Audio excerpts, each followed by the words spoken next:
Idiot! Asshole! Asshole you! 故事係由80年代嘅北京講到90年代，甚至講到千禧年。給我打！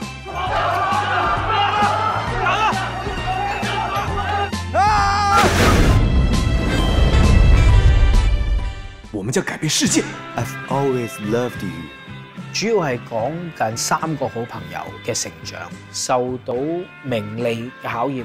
新夢想的精神是我提出來的，你除了拿麻袋裝錢，還會什麼？決定要做什麼的人，應該是我。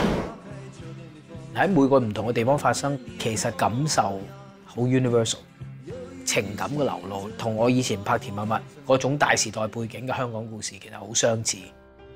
今天我寒夜裏看雪飄過，懷着冷卻了的心窩飄遠方。